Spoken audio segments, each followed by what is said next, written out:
आज इस वीडियो में हम बात कर रहे हैं हिंदू धर्म के 33 कोटि देवताओं के बारे में।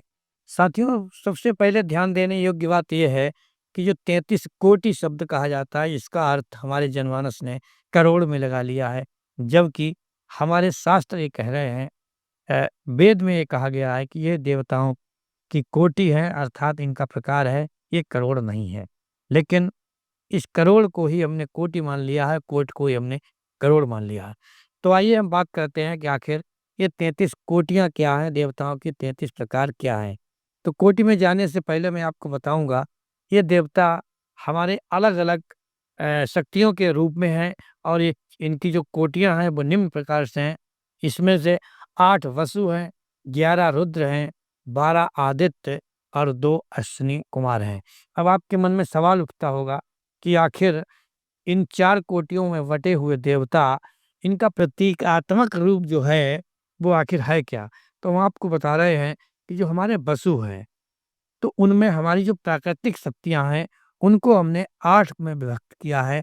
और 8 प्राकृतिक शक्तियों को हमने 8 वसु कहा गया है। इसमें नंबर 1 प्राकृतिक शक्ति है अग्नि, नंबर 2 पृथ्वी, नंबर 3 वायु, नंबर 4 अंतरिक्ष और नंबर 5 में सूर्य।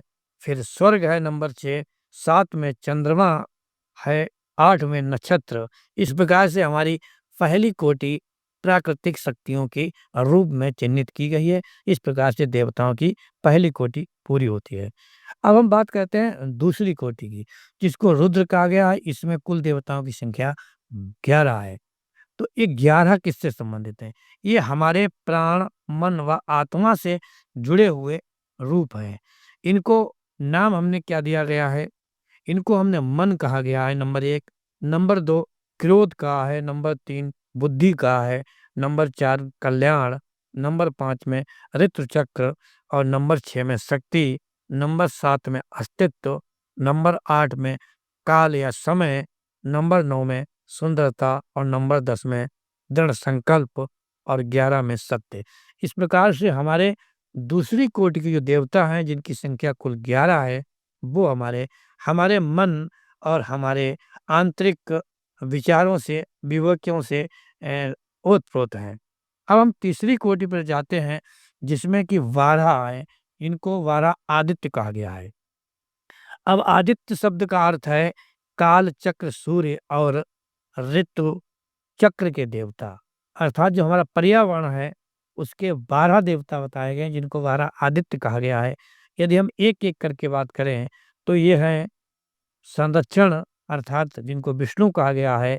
और फिर नैतिकता, न्याय, नंबर 3 में धाता अर्थात सृजनकर्ता, नंबर 4 में मित्र, नंबर 5 में शुक्र, नंबर 6 में वरुण, 7 में अंशु और 8 में भग, 9 में पूषा, 10 में है सूर्य का एक रूप और 11 में है शिल्प और 12 में वर्षा। अब यहाँ पर आपने जो 12 हमारे आदित्य के रूप में देखे हैं, जो कि हमारी कोट में तीसरे नंबर पर आते हैं, इनको समझने में थोड़ा भेद कर दिया है। क्योंकि इस वीडियो को सुनकर के जो हमने 33 करोड़ देवताओं की बात की है, उसी में फिर रामकृष्ण ये कहाँ चले गए? आखिर क्या ये देवताओं की श्रेणी में आते हैं, कोटि में आते हैं या नहीं आते हैं? ये बहुत ही विचारणीय प्रश्न है और ये अ, उलझा देने वाला प्रश्न है।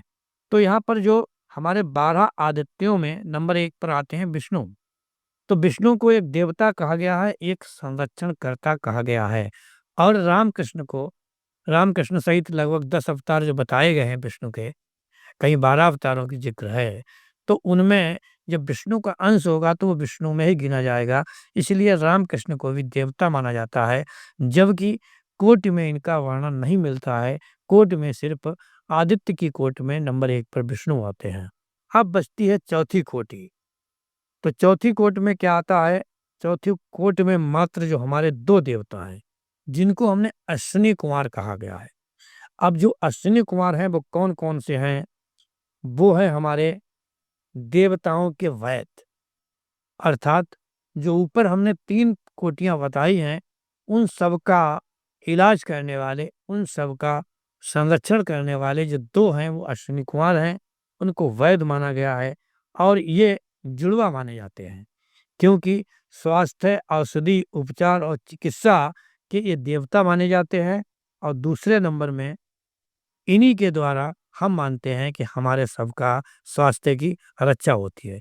ऋग्वेद में इनकी स्तुति सबसे पहले की गई, अर्थात यदि सवाल हो कि हिंदू धर्म में सबसे पहला देवता कौन-सा है, जिसकी स्तुति की गई, जिसकी प्रार्थना की है, जिसकी पूजा की गई है, तो ऋग्वेद के अनुसार अश्विनी कुमार को सबसे पहले उनकी वंदना की गई है, उनकी पूजा अर्चना की गई है।